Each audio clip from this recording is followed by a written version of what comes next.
Welcome back, everybody, to the Neptunes series here on NBA 2K24. Going to do some live commentary for this episode.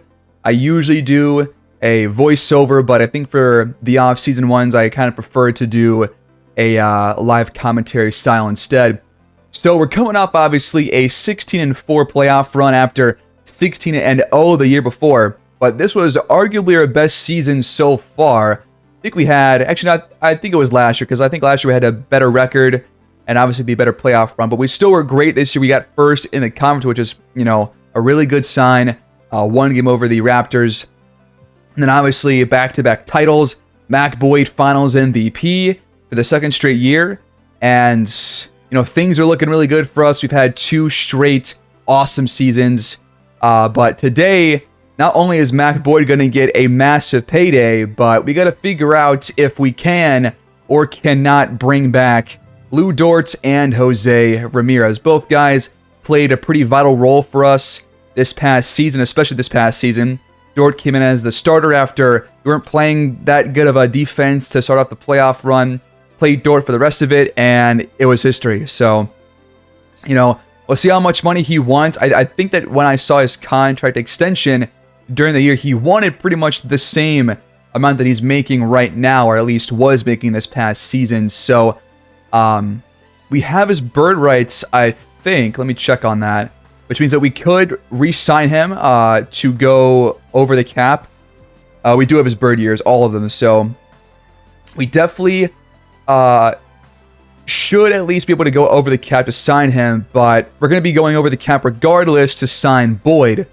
And then you also have Ramirez, who's probably going to want more than $7.5 million, I'm assuming. So it's going to be interesting for sure. But we already got Duren, Kuminga, Yovi on contract for at least this next year. Duren's contract is up next year, but he is obviously open to extending with us.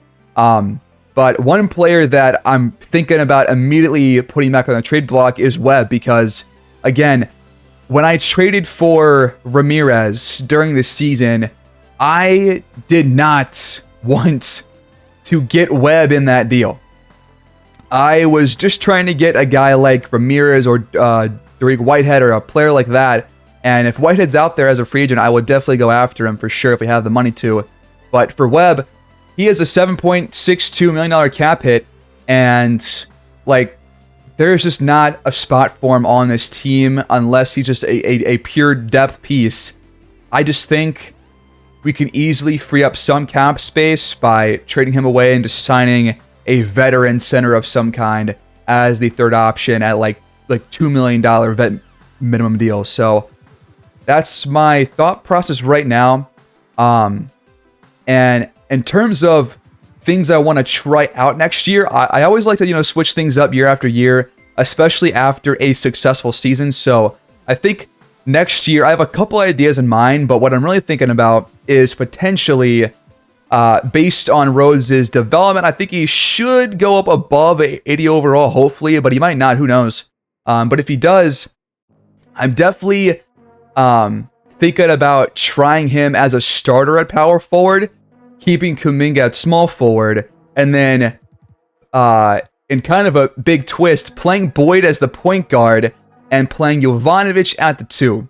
You've tried Jovanovic at the 2 before, and I mean it's very clear that we've seen these last couple of years, these last 2 years especially, that Jovanovic is way better off ball, catch and shoot, but he is also great with the ball in his hands, don't get me wrong, but he's better when he's just having the ball right outside on the wing or right at the wave or wherever he is on the court and just shooting right when he gets the ball. That's when he's been his best. He's also a great passer too, which is why he had so many assists this year. I think he had less turnovers per game in the playoffs than Boyd did, but I still think that putting him at the 2, that would create obviously some mismatches, which is already the case with him at point guard. But if you move Boyd to point guard instead, then you've got mismatches for us instead. Now, the problem with that, which I'm kind of foreseeing as I'm talking about this, is that, Rhodes right now isn't necessarily the best scheme fit for us, and he would probably definitely hinder the system proficiency if we were to do that. So I'm not going to set anything in stone on what I want to do for Rhodes right now. And he also just wasn't really performing at all in the playoffs, and he wasn't getting that much playing time anyways. But I feel like if he were to play a good amount of games or a good amount of minutes, based off the playoff numbers, not very good, but based off the season numbers, he actually could be a pretty good contributor, per 36, 15.5, 6.7 rebounds. He's not going to get any blocks, really, but he doesn't really turn the ball over that much. Rhodes could be due for a start, but we could also just keep things as they are and start Dort for most of the year instead. But the reason why Dort didn't play in most of the regular season as the starter at the 2 spot was because of his shooting. And then obviously he fixed it right when the playoffs came around, so that was a great turnaround. So those are the things I'm currently thinking about right now. And our coaching staff should be mostly the same, so let's just go ahead and get right down to business and see what happens here. Gonna start with the player retirements. Kevin Durant is done. Jimmy Butler, Damian Lillard. There's going to be several Hall of Famers in this class. Bradley Beal's up there. Got Scary Terry, Christian Wood, Josh Hart, and a lot of really well-known role players that have finally bowed out here. Looks like our team doctor, Eddie Hughes, has officially retired. And there are multiple Hall of Famers. You got 3 of them. You got Kevin Durant, obviously, over 1,400 games, 25.5 points per game, 7 rebounds, 4 assists, 18 All-Star appearances, 1 MVP. Damian Lillard obviously deserves it as one of the best three-point shooters of all time. He has 9 All-Star appearances to close out his career. Butler, 9 All-Star appearances. Looks like Butler and Lillard never won a championship. Durant won 2, obviously, with Golden State, but never won outside of there. 2 Finals MVPs, 6 NBA first teams. There's all the accolades right there. Butler, 7-time All-Defense second team. So, a lot of accolades here for these great players, but these guys are finally gone, and it's time for some new blood to be brought into the NBA. You're going to get all of their jerseys retired. Dame gets his Portland one done. Butler over in Miami, and KD with the Thunder, but nobody else or no other jerseys get retired across other teams, so there you go. Now it's time for the draft lottery. What's going to happen here? We don't have a lottery pick, obviously. And I forget, honestly, if we have a first round pick or not. I'm not sure that we do. But the Timberwolves right now have the best odds alongside the Pelicans and Jazz. So we'll see if they end up drafting a great player. I honestly have not even looked at the scouting hardly at all this year. I think I briefly showed it like once during the season, but I've barely checked it out whatsoever. So let's just skip through and see who gets the first overall pick. It's going to be the Bulls. And the Wolves are down to number 5. The Warriors get picked 2. The Jazz stay at 3. So the Pelicans and Wolves both got pretty unlucky because the Bulls and Warriors both jumped up to the top 4. The Magic stay at 4. We have pick 32, so we do have the first round pick. And someone did mention that, great teams often do, rebuild through the draft. We don't have to rebuild at all right now, straight up. But I think down the line, kind of how I think about going through the draft is probably from here on out, if we have some aging players on the team, or we're about to lose a key player, like Lou Dort or somebody. If there is a great option in the draft that's in, like just outside of the lottery, like just outside pick 16 or so, or like right around there, then I'm not opposed to trading up to the middle of the first round for a player that I really like. But it would just have to be a very specific kind of player. So we'll see if that player appears here in this draft. But I don't foresee us trading up this year, but it still could happen. The problem, though, is that, it's hard to get these rookies playing time. Like Alexi Hammonds, he did not play at all for us this year. He's in the G League the entire time. I was pissed about it, but ended up actually playing pretty well down there. So we'll see about that. But now it's time for staff signing, and we have a full front office. Well, actually, I was wrong about the coaching. We have a couple spots open. So 3 coaching spots, plus we have the team doctor spots. We're just going to fill those 4 spots out real quick. I'm going to focus, obviously, on the coaching because we have one both of our championships once we promoted Claude Burns to head coach. I mean, he has been a great coach for us so far. He's earned a couple, well, actually, has he earned any badges? I don't think he has, but let's sign a new shot doctor, big man coach, and wing whisperer real quick and see what we can do.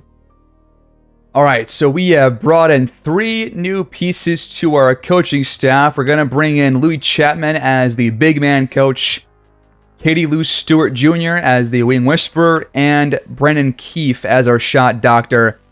And we're still trying to find a new team doctor for us. And we're going to sign Antonio Patton as our new team doctor. He's got A+ medicine. So welcome. Our coaching staff is now full again. I'm kind of curious. Here in the draft combine, I'm just going to look who was the best on the NBA three-pointers. You got Alan Hart here, 22 for 25 on standing threes and 20 for 25 on moving threes. So we've got this guy only 29% scouted, but apparently based on our very minimal profile about him, we got B offense and B- defense, but I don't know about his badges. Don't really know about his shooting for sure, except the ratings look pretty good, and he's apparently got good outside defense too. I mean, this could be, and he's also 6'6" and has good athleticism. I mean, we don't have him fully scouted whatsoever, obviously, so I don't know about his potential or anything, but this is like the exact skill set that I would be looking for somebody to fill in for Lou Dort if we can't bring him back, or you know, if he retires, you know, 2 or 3 years or whatever, or when he's too old at, like, you know, 32 years old, which is going to be also in 2 years. So immediately, Alan Hart is a guy to potentially look after for the late first-round pick. Is he supposed to go before that, actually? I'm curious. Projection, 29th, and then 32nd. So really, right around our pick. I mean, we have a lot more other players fully scouted, or at least partially scouted, way more than him. So we'll see. But for moving threes, he was second only behind Rodney Montgomery, who also shot very well. This guy looks interesting. 52nd pick, 61st. He's more of a second round pick for sure. And he just can't play defense. So that is probably why. So definitely just thinking about going after a guard here.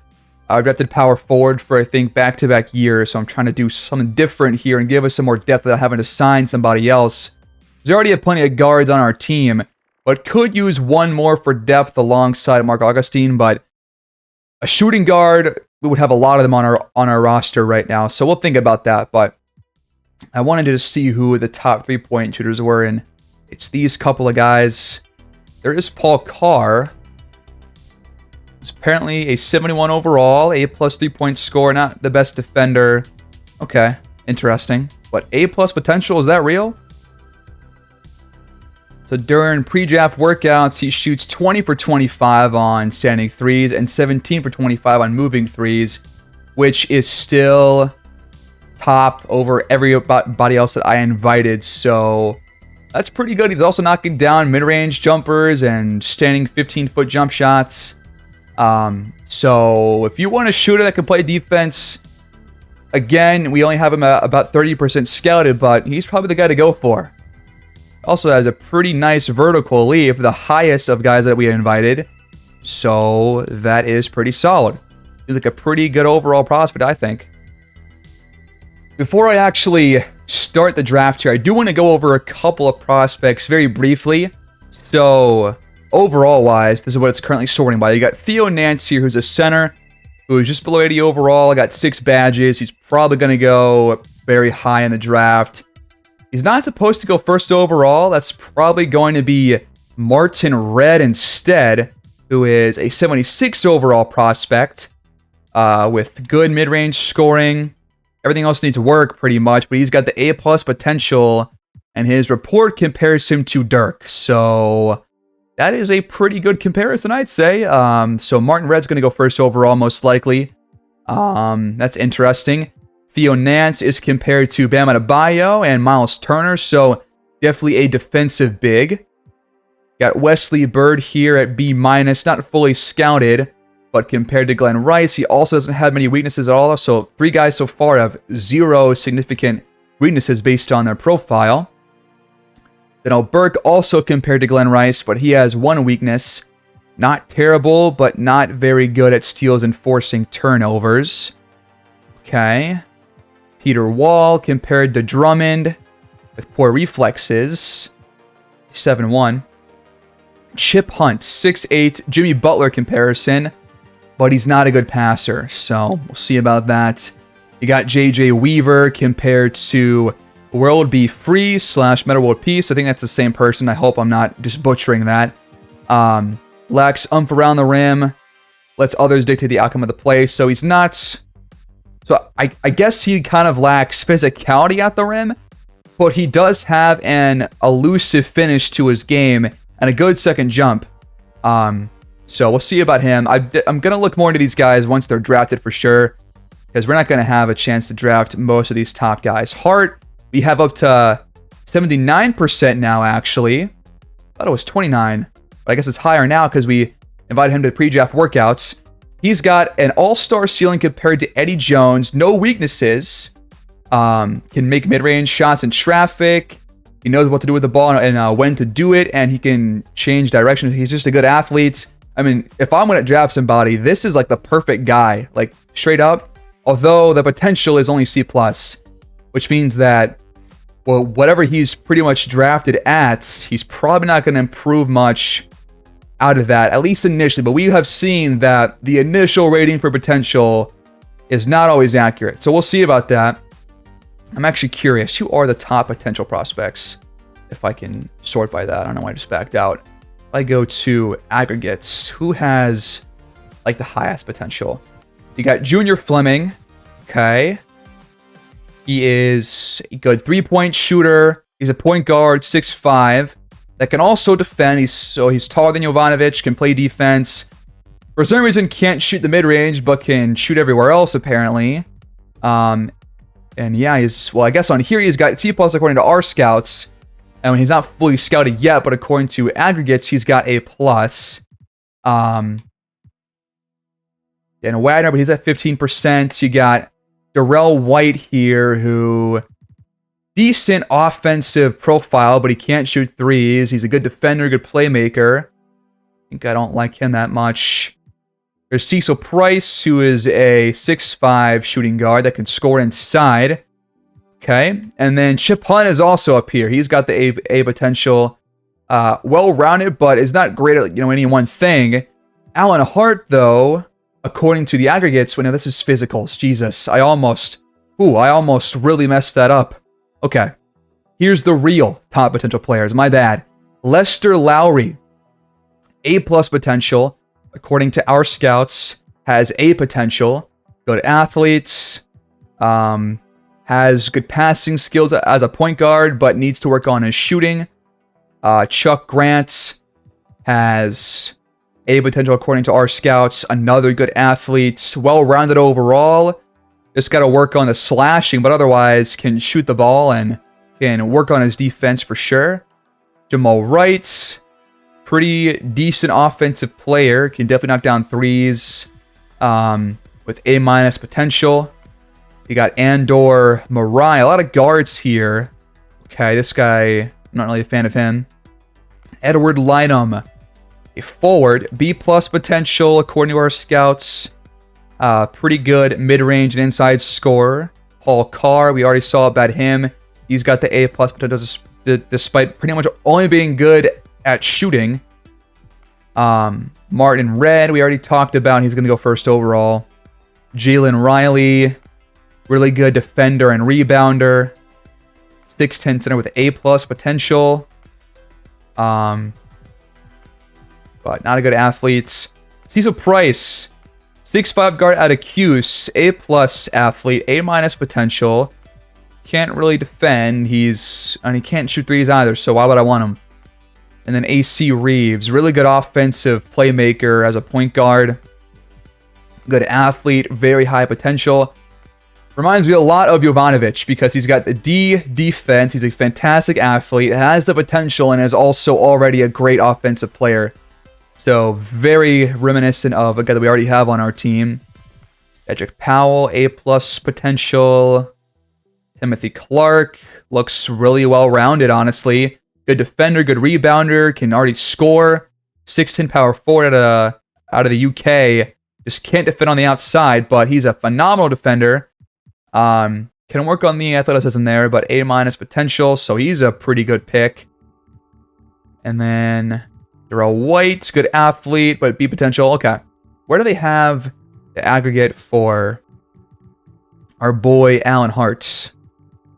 Oh god, he's all the way down here at C+, right below Theo Nance. So it seems like Alan Hart probably should not be our pick, unless we think that C+ means like a 75 or so, because as a 75, he could still really contribute for us. Let's go ahead and jump right into this draft and see what happens. It's going to be the crap. Who was it? It was the Bulls with the first overall pick, and they are going to select Martin Red as expected out of Georgetown. Denny Alge is going to be a free agent next year, so that makes sense for them. The Warriors select Edward Lynam, second overall, over Theo Nance. Okay. I think the Jazz will take Nance here. Nope, they go Jalen Riley instead.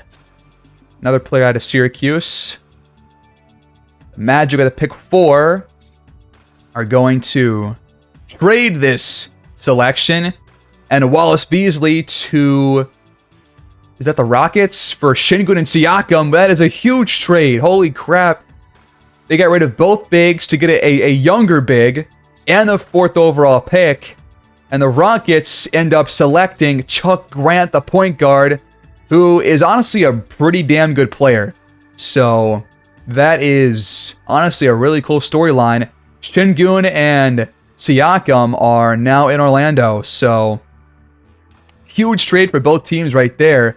And then at pick 5 overall, then goes Theo Nance to the Timberwolves. He was apparently a really good shot blocker in college. Melvin Harrison goes 6 overall to the Pelicans. He's got a sick beard. He's the new beard pretty much to replace James Harden. That's pretty sick. And he also had a lot of assists too, so that's awesome. The Mavericks now on the clock. And they are going to trade this pick to the Suns for Azor Thompson. And now the Suns are on the clock. So another big trade here. And they trade up to get Cecil Price. So that other guy that we looked at out of Syracuse, who cannot shoot threes. So the Rockets on the clock again after the trade up on the previous couple of picks. And they take Donnell Burke here at pick 8 out of Wisconsin. So 2 top 10 picks for him. The Heat next up. They take Donnie Oliver out of Cincy. Okay. See if he is a part of the true Heat culture. The Sixers at pick 10 take Chip Hunt. So we'll see about him. He was a pretty exciting prospect. Next pick is the Hawks taking Jamal Wright. All right. The next is the Wizards, and what do they say? I think they're going to trade this pick, and they will, to the Suns to get Jerome Lynch. So Jerome Lynch was in Washington. I believe he got traded or did not get re-signed there, and then signed with the Suns, or got traded there, and then now he's been traded again for the 12th overall pick. The Suns are back on the clock for the second time here in the draft. And they select Peter Wall. So they're kind of going through a rebuild, and they're trying to kind of reset their young core. So a fun storyline unfolding over there in Phoenix. The Portland Trailblazers now on the clock, and they're going to trade this pick. A lot of trades here. And it's going to be to... I'm not sure what team Johnson and Derek White are on now. Obviously, they used to be on the Spurs. It's the Knicks. The Knicks trade up to give away 2 role players to select Steven Levins out of the G League Ignite. So, Trade up for that pick. 6'8" small forward. The Lakers step up with pick 14. They take Quincy Gill out of Arkansas. He led the nation in scoring last year. Okay. Good for him. The Pacers next up. They are going to trade this one away to... Was that the Pacers? Oh, that was not... Jesus, was that the Knicks again? It was the Knicks again. They have a pick right after this one, too. What is happening? They go Timothy Clark, who I also thought was a pretty solid player. Okay, so the Suns, Knicks, and I forget what the first team was that had 2 top 8 picks or whatever, but... Sorry, 3 teams that have had multiple first-round picks down. The Knicks have their 3rd selection coming up, and they take Alan Hart. He goes this early, really? Damn. Did not expect that whatsoever. Even though I was talking about this exact pick and trading up for it, I didn't think Hart was going to go this early. So now we're going to have to draft somebody that I have probably not even looked at too hard so far. The Knicks are going to have kind of a decent team, at least offensively, I think. And, you know, not another year or two, but he's got good range. That's a great selection, I think, for a team that needs guys that can play immediately. The Thunder take AC Reeves with pick 17. The Clippers take Wesley Bird. Probably not going to trade up anymore. Wasn't really planning on it this year anyways. Dalen Patterson taken at pick 19. Okay. The Grizzlies select Tim Cross. Sonics next up. They select Arthur Howard out of Colorado. He was a 5-star All-American high schooler. Junior Fleming goes to the Spurs. They love their point guards. The Celtics take Dedrick Powell out of Notre Dame. Timberwolves next up. Their next pick, their second here in the first round, they take J.J. Weaver. So they took Theo Nance and now a point guard. So backcourt and frontcourt selections. Donald Monroe goes to Cleveland out of FSU. We're approaching the end of the first round. There goes Emmanuel Silvestre out of France. I was not a fan of him when I saw him the last time we looked at these prospects. The Kings at pick 27 are going to take Rob Knight out of Texas. 7-foot power forward. Okay. The Spurs take Paul Carr. So the high potential guard goes a few picks before us. So interesting for San Antonio. The Pistons next up, they take Delano Peters out of Illinois. I'm not really looking at center here in the draft, so I don't really care about that. Another one goes to the Raptors, Stan Lambert. So they traded for Wallace Beasley in that trade up earlier. It was Toronto. It was Houston that made that trade action. Never mind. But still a nice pick for Toronto there. Reggie Nixon, another center behind Jokic and Glenn Carroll over in Denver. I guess they're kind of planning for Jokic to retire here in a couple of years. I'm not sure if he was up for a contract this year, whether or not that he was on the last year of his deal. But now we're on the clock, and I've got no idea who to pick. So let's go take a look at who is still available.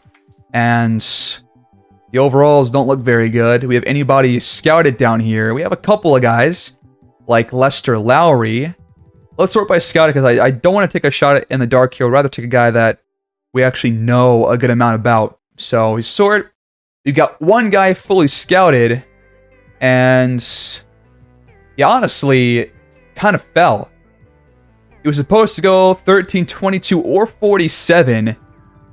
6-foot point guard. I don't know if I want a 6-foot point guard, man. He's 71 overall. Can't really shoot yet. Can't play defense. I think I will pass. Despite the high potential, I mean, that was there, but I don't know, man. He would not get playing time. He would be in the G League, which that's fine, but is there a better option for us elsewhere? Now, this point guard is a lot more interesting. Wilson Towns here, 6'5", out of Minnesota. Can slash, can shoot the mid-range, can pass the ball, can't shoot threes, which is a concern, but good athletes. The defense is not there, obviously, but B+ potential. So him or Lowry right now have the best potential so far.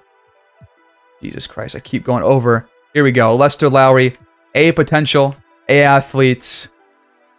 Also can't defend. So regardless, we're not going to get a good defender here. Now Lowry can actually, improve on the 3-point for sure. The playmaking's there. I think I like him a slight more. Now I forgot to check the basketball IQ. C- for Lowry, and then D+ for Towns. All right, we're gonna take Lowry. I think after all this discussion, let's draft him. I know that I said I want to go for a 6-foot point guard, but we've seen small guys cook us. Yovi is very small. He cooks people every day. So, well, hold on. Pause here. He is 22 years old. Towns is 2 years younger, but we don't know about his badges. He is 6'5". I'm really second guessing myself here. You know what? I'm going Wilson Towns instead. Let's do it. That's a crazy last second switch up, but I think it's, well, hard to know if it's the right pick right now, but I mean, Lang Whitaker, you couldn't give me anything more than telling me that he was heavily recruited by Minnesota. That's it? What? Come on, man. Give me something about his player profile or just some kind of note here. Oh, well. We got a guard. The first round is over. Do we have a second round pick? I don't know. I can send to end, so it seems like we don't. So let's go ahead and do that and go through some of the top prospects. The first overall pick in the 2029 draft was Martin Red to Chicago. And this guy can shoot, good post defender, A+ potential, confirmed. So you've got another really high-level prospect coming in. He's got 4 badges, too. The Warriors drafted Edward Lynham 2nd overall, and he's got B+ potential, solid athletes, needs to work on the offense, but can knock down mid-range jumpers, but no badges for him. Jalen Riley, your 3rd overall pick, A- potential, A rebounding, A post defense. Offense needs work, but is automatically a just rim protector and a rebounder with 1 badge. Now, Chuck Grant, pick 4. This guy was an elite selection right here. A potential, B- IQ, B+ athletes. Defense is already in a decent starting place and can be worked on, obviously. And he's already a great offensive player. And he's got a couple badges, too. Deadeye and post playmaker. So this guy was a great pick. Theo Nance at pick 5 ends up having B- potential. But he is already a pretty solid player. He can't shoot threes or anything as a center, but can score inside. He's got good post defense. He's a decent rebounder, high IQ. Probably not going to go up from here, but he's got 6 badges, so he's at a good starting place for a team that needs somebody that can, immediately be a playmaker for them. Then Melvin Harrison, pick 6, B+ potential, A- athlete, the new beard in town. Great offensive player and playmaker. This guy is kind of sick with it. He's got 3 badges, too. Burke here at pick 8 has high potential, no badges, but he's a great athlete and already a very, very solid offensive player. Then 2 picks later, Chip Hunt went at pick 10, and he's got really high potential. This guy kind of reminds me a lot of Boyd, where he can kind of do it all just at kind of a worse starting place than Boyd was at, but has the potential, and he's got 3 badges too. At pick 13, there are Steven Levins, A- potential, pretty well-rounded overall. I mean, nothing horrible here. Everything is going to be worked on as he progresses, and this guy, I mean, this guy could be a really good all-around 2A player in a couple of seasons, no doubt about it. Quincy Gill, A- potential, 6'6" shooting guard that can splash threes, apparently. 4 badges, including a lot of them, really all of them for shooting. So at pick 16 was Alan Hart, and he does have C+ potential, but high IQ, great athletes. Great outside defender, great three-point shooter, just great offensive player. I mean, this guy is a 76 overall, and he's not going to go much up from here, but man, I would have really just loved this pick. He's also got Aerial Wizard, which you don't see very often, especially for a shooter, but Boyd had this immediately out of the draft, and so does Hart. So that was unfortunate to not get him. So we'll see if we hit it on our pick, but right after that pick, AC Reeves, a potential. I mean, this guy is a really good offensive player too. And he's got 3 badges for him. Junior Fleming, B-. Dedrick Powell for, this was a Celtics pick, I think. A+ potential. Great defender and rebounder. Just got to work on the offense. JJ Weaver, a potential at pick 24. That is a solid pick, and he's also just a really good overall player. Yeah, we could have thought about trading up for sure. But we'll see if our pick is actually going to be a good one. Monroe, B- potential. Silvestre, B+. Rob Knight, C+. Paul Carr was A-, and he's very well-rounded, except he just can't score inside. But otherwise, great shooter. Can work on everything else. So that is definitely interesting. Pick 29 was Peters, and he was not a high potential prospect. Stan Lamberts, B+ potential, good post defender and rebounder. We've seen this profile so many damn times. Pick before us was Reggie Nixon.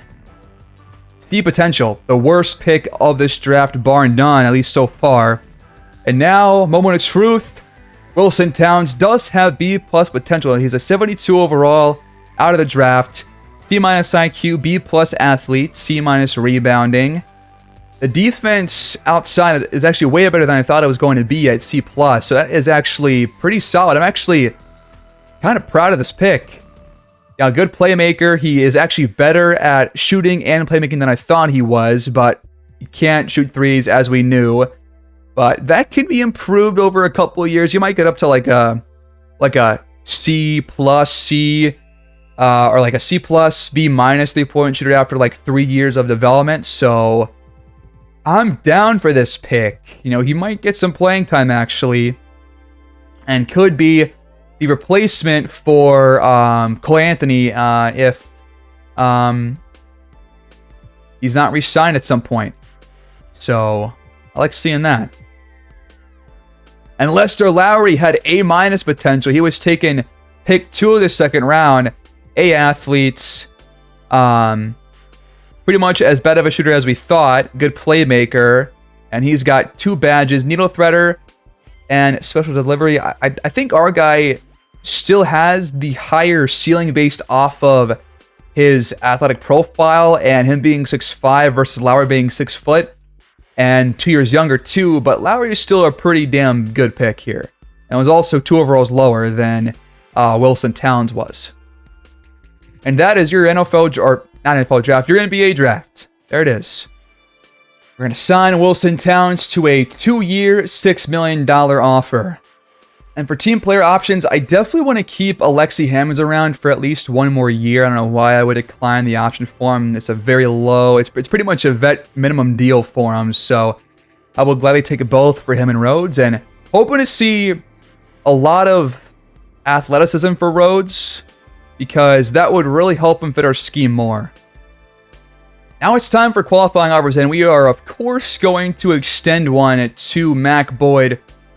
But I'm thinking about potentially not doing it for Ramirez, but I'm a fan of him, even though he, turns the ball over occasionally.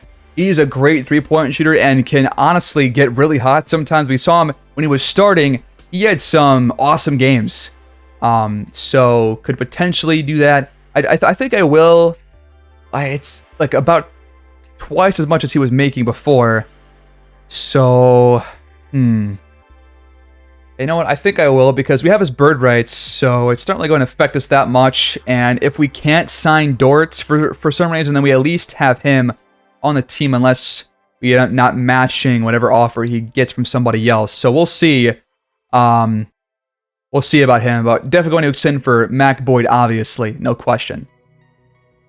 Now, if you guys don't know, you should not offer your own restricted free agents in moratorium because there's kind of a glitch in this game. There has been for ever since Next Gen came out for this game, or for this series, where if you offer a tenured free agent, so if they are an RFA and you offer them a contract in a moratorium, then they will always take the qualifying offer no matter what over a massive deal. So just keep that in mind as I work through this. I'm not going to be submitting an offer for Boyd here in the first 3 days, but I might for other players, but actually I probably won't, because we're so deep in the cap that I'll rather just focus on Boyd first and then on all the other players. I think that we can wait on Dort too, because I don't think that he's going to get offers initially, and he's not. So we can wait on that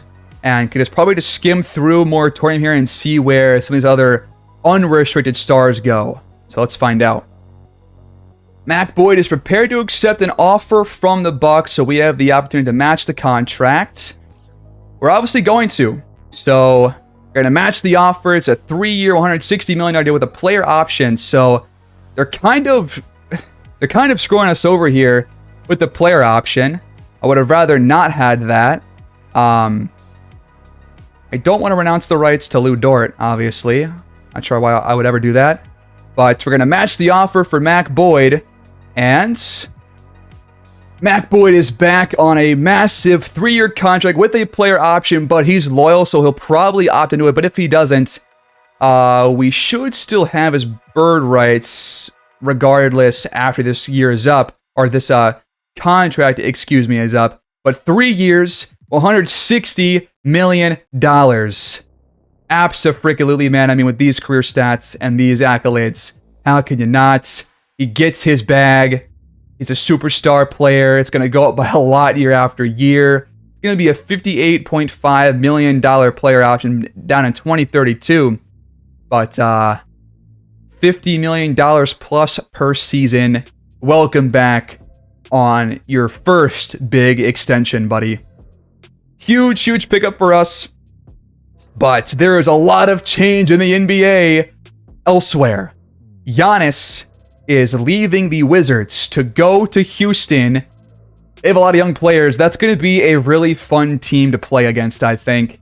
Tatum is going to leave Milwaukee. He's leaving the Bucks, and he's heading to Memphis. Wow. 4 years, 232 at 31 years old. Jesus Christ. Cade Cunningham is now a Clipper. Oh my God, players are going everywhere. 4 years, 219. Pretty much the same contract as Boyd, except there's no player option for him on the end of it. So, man, the Bucks, I'm not happy about that player option, but whatever. Mitchell re-signs with Denver on a 5-year deal at 32 years old. He's going to be 37 on a massive cap hit once that deal is up. The Nets re-sign Josh Giddey after he declined a player option. Jarrett Allen leaving Cleveland for the Sixers. Matt Wright-Foreman returns to New York on a 4-year deal. Lauri Markkanen back to the Lakers. Jamal Murray to Boston. Okay. The Clippers brought in Desmond Bane. Embiid as a very old version of himself to the Pistons. So, a lot of really interesting signings so far, for sure. But we got Mac Boyd back. That was our most important order of business here. So, we got her done. So, right now, with Lou Dort as a cap hold, we've got $38 million worth of cap holds. That is Dort's contract, I think, plus the qualifying offer, if I'm not mistaken, for Ramirez. So, those two guys. And we are under the cap room, obviously, or over the cap in terms of being negative. So we cannot really sign any of these top free agents any longer, which is perfectly fine. No offers for Ramirez so far. None for Dort. And Dort actually wants a lot less money. That is a steal if we can get him on that contract, man. Absolutely. On a minimum contract, this is a steal.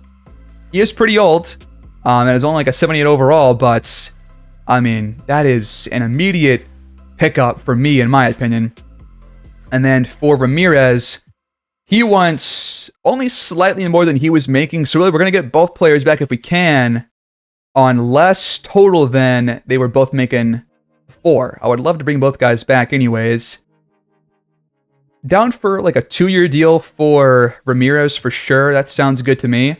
And we'll obviously be even further below the cap. Or I keep saying below, I mean over. But he's a key contributor. And well, hold on, let's see. Hold on. Let's just see who are the best system matches for us, because we still could find a starter that maybe is better than Dort's, like Suggs or Kevin Herter, and both guys want less than Ramirez does. Now, this does create the problem that if we sign one of these guys and we get Ramirez back on the qualifying offer, you probably got to trade one of these guys away. But Jalen Suggs is a good outside defender. He's 6'5", so an inch taller than Dort and Ramirez. Good shooter, a playmake. This last year, he shot pretty... Well, really, the last 3 years, he shot pretty horribly, though. Gonna pass on Jalen Suggs. Kevin Herter is not as good of an outside defender, but pretty similar player as to Ramirez, so 9.6 points per game. He shot the ball very well, 48% last year in San Antonio, 43% from deep. Meanwhile, Ramirez at a 3-star system match this past year, 14.7 points per game, mostly as a starter, obviously. But as many turnovers and more playing time, I think, than Herter, or pretty similar, at 26 minutes per game. And he shot better from 3, worse from the field, but it's very comparable. These guys are pretty even. I think I feel more comfortable bringing a guy in that we already know about and that we already have had on our team. So I am going to offer Ramirez over Kevin Herter just because he's 5 years younger, same overall, and I like what Ramirez brings to our team. I don't really see a major reason why we would want to move on from him if we can bring him back. So let's make the offer and see if we can just, keep this championship team together, obviously. Before we check on those offers, I'm going to see if we can get offers for Webb to free up some cap room just a little bit, because Webb's not going to play unless Capella gets hurt, and he's not a scheme fit. So, again, I only took that trade earlier to get Ramirez, not to get Webb. So, we're about to trade this guy again. We'll see on what offers we get. There's a center, Reed Ross. Wasn't he just drafted this past? No, he's drafted several years ago as a second-round pick. Is he? I'm just looking for if I could get a big man that has good athleticism, then I would really prefer that. And he has D. Okay. Get more assets. Actually, I think I'll take this one instead from Sacramento. So let's take this deal. Webb and a second-round pick in 2 years' time for 2 first-round picks. So, yeah, we'll take it.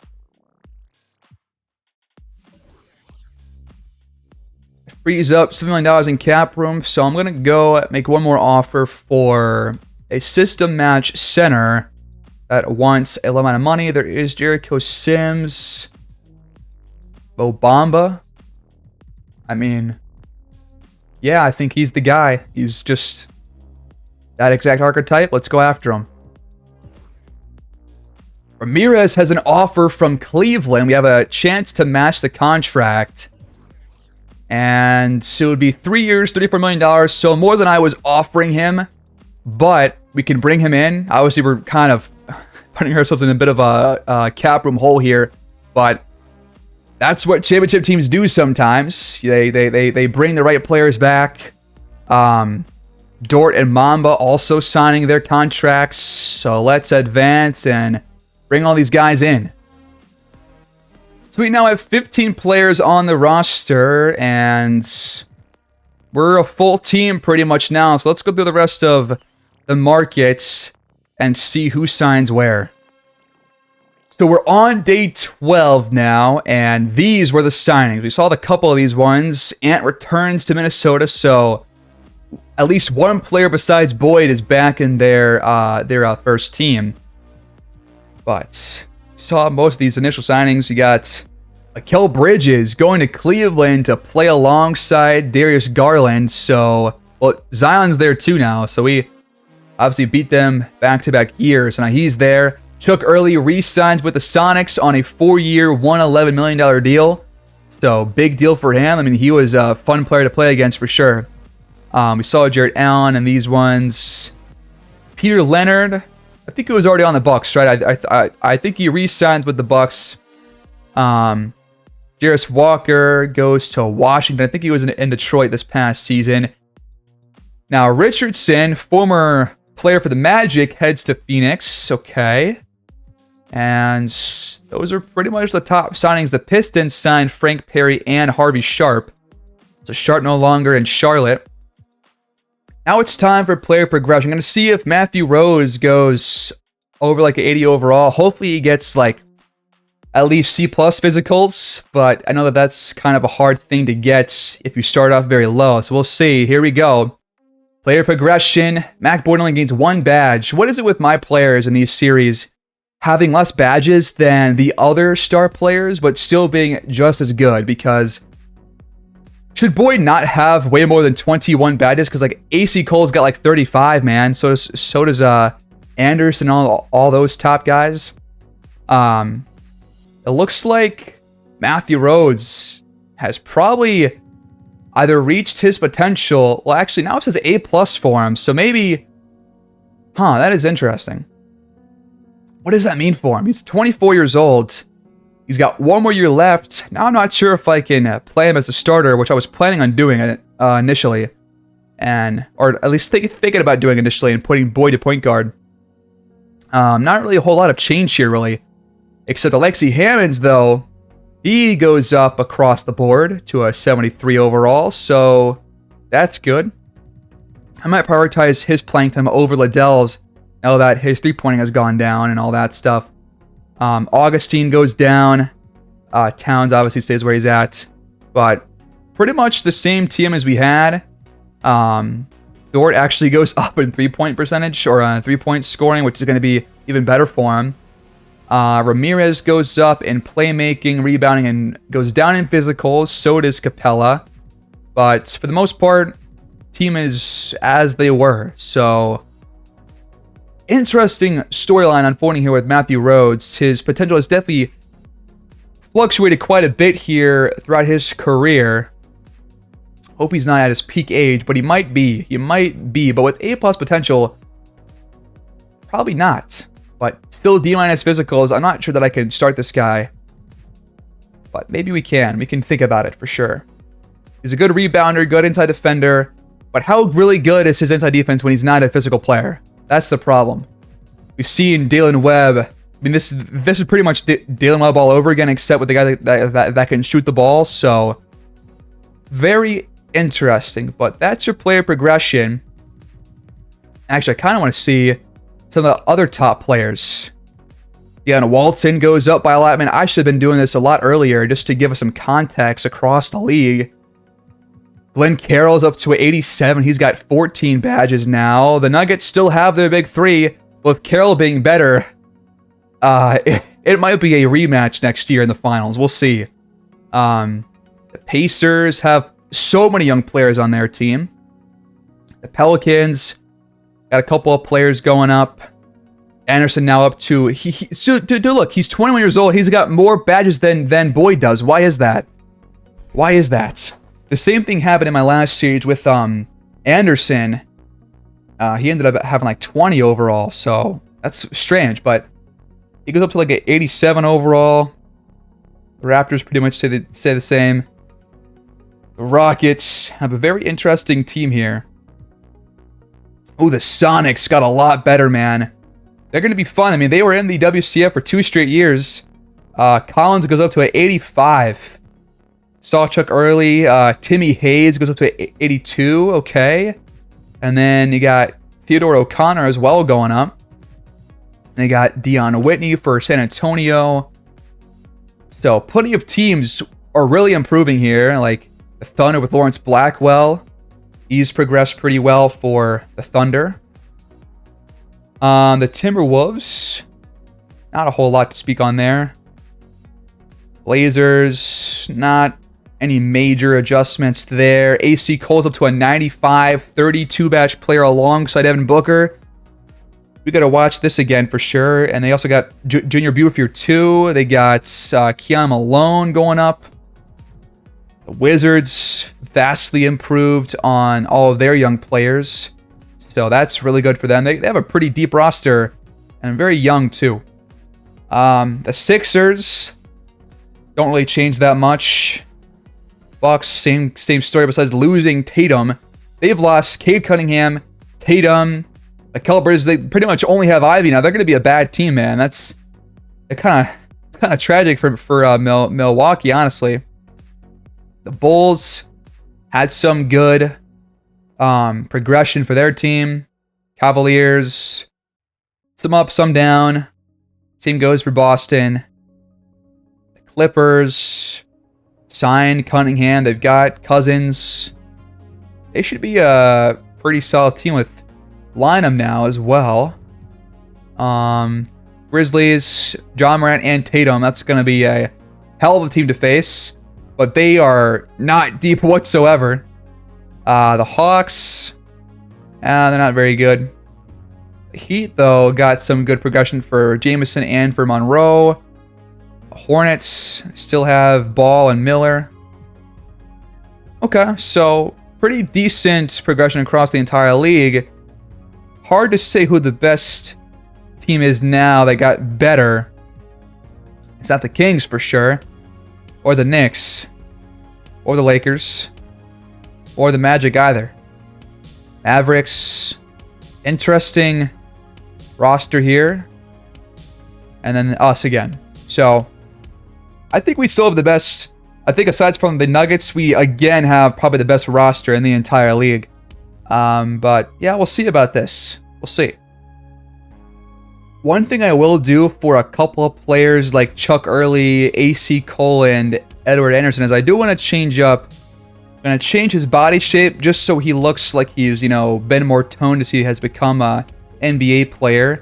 So let's do, I don't want to do burly necessarily, but I'll do, I think Define looks better for him than Solid. This looks like he's, been working out more, so make this change for the guy. And you got AC Cole, who is obviously going to give Boyd a run for his money in terms of the MVP race probably this season. We'll see about that. But I want to watch a game against him now that he's so damn solid. But for his chest, he's thin right now. Yeah, let's adjust that to... Let's do ripped. And see what he looks like. I want to give him facial hair 47 for now. It's got, mostly some stubble. It's a pretty lightweight beard, but I think he'll look better like this.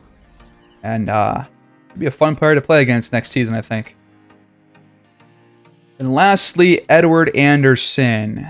Let's change up what he looks like. They always give these players like the worst body shapes imaginable because I feel like they're all not defined. Like they're always solid or thin.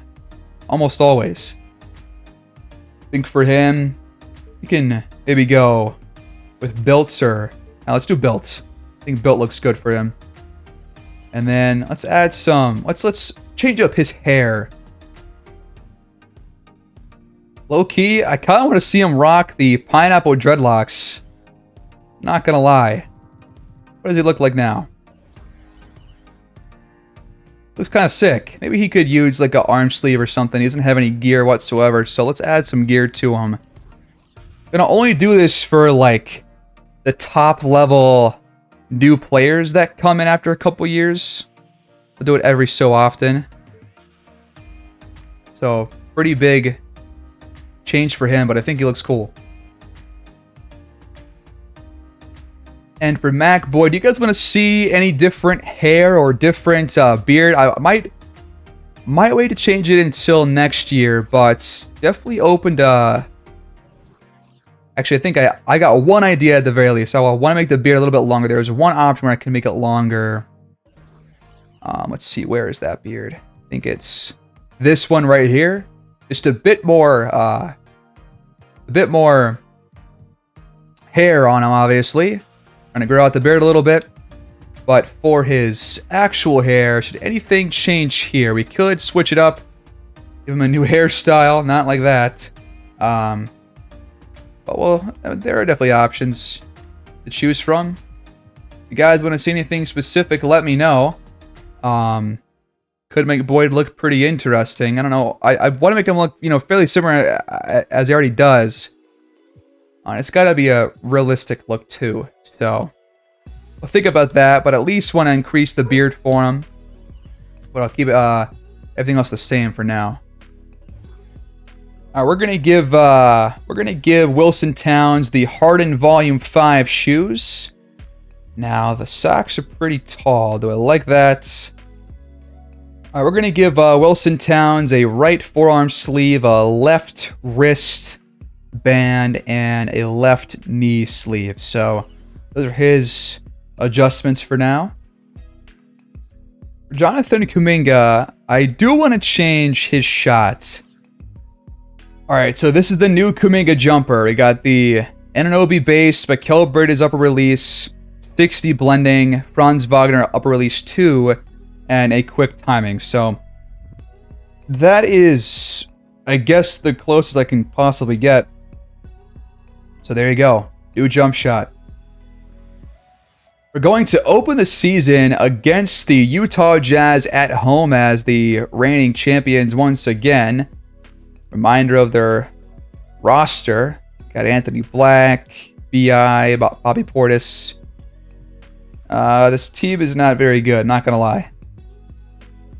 You're curious about extensions. Jalen Duren is obviously up for one. Now Kuminga's up for one. Both guys want to re-sign, so that's good. That's a good sign. And Capella does too. So good news across the board for the only guys eligible for extensions. Now Kuminga can probably wait until next year. He's probably going to ask for more money, and he still has this year plus his player option left, but it's a player option, so he might decline it just to get a bigger payday. So we'll see. It might be worth re-signing him now this year, but we definitely got to get a deal done with Duren, because I'm not going to trade this guy away. I would just rather keep the guy around, I think he's really good for us, so excited for that. So before I head out here, just gonna show you guys that right now I have the game plan set up. It's pretty much the exact same that we had during the regular season of last year. So I mean, pretty much tit for tat, the exact same thing. Got to make some adjustments to how the third quarter ends, because that's still not accurate to what we changed there in the playoffs. But right now, it's obviously got Ramirez starting, because It's very clear to me that during the regular season, offense matters way more, and then defense matters way more in the playoffs, which is why we brought Dort back in. So, probably going to see the same thing happen this next season, but I'm going to work in to get some minutes for probably Alexi Hammonds and Wilson Towns. So that means that we're probably going to see less time for Cole Anthony and probably Matthew Rhodes, but I'm going to try and see what I can do for Rhodes, because I think he needs to play more given his potential still at A+ right now.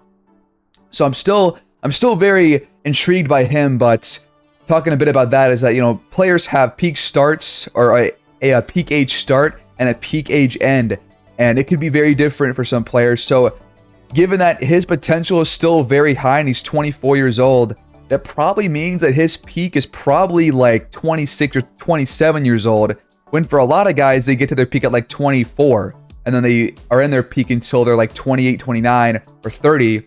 But Rhodes might have a peak later down the line, which honestly could be better for us in the long run. So we'll see about that.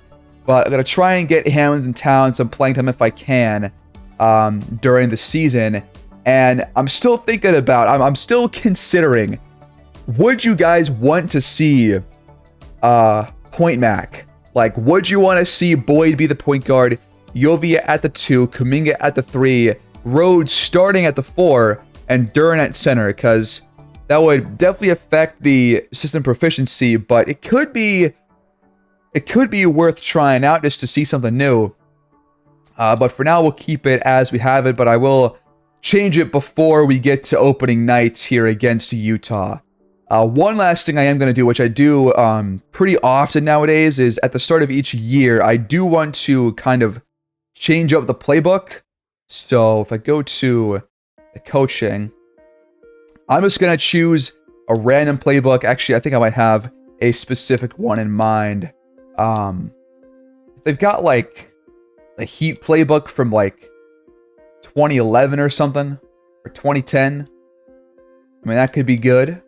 See Mac Boyd playing a pretty LeBron specific role, or just try just a random one. I mean, obviously you want threes in your playbook, which you'll have less of those if you go earlier. You got the 13 Heats, 2013 Heat, that's what I'm thinking of, not the 2011 Heats. So I mean, let's just try this out, see what happens. Could be fun. I always want to get new plays in, so I like to change up the playbook. So we'll do that for now. This will keep all of the assignments, like the assigned plays in terms of like, are they doing threes or mid-range shots or cutting or things like that. So to keep those, but we'll just have a lot of different sets and different play calls. So it'll look a lot different offensively. We'll see how good we are with that. Might make some adjustments as we need to, but we'll make that change. And that's pretty much going to be it. We'll face AC Cole probably in our second game of the season, our second episode of the season. Definitely going to face Seattle in this regular season because they really improved. So a lot of change, but a pretty standard off-season for us. Not really any major adjustments to our roster, but I'll do all the bad stuff in my own time. But if you guys really enjoy the episode, please do consider liking the video and subscribing to my channel. It does go a long way and really helps grow my channel and get it out to a lot more people, and just lets me upload more and more consistently, honestly, and make better content too. So if you guys could do that, that would be a big help. But I'll see you guys in Year 7 opening night at home against Utah. Peace out.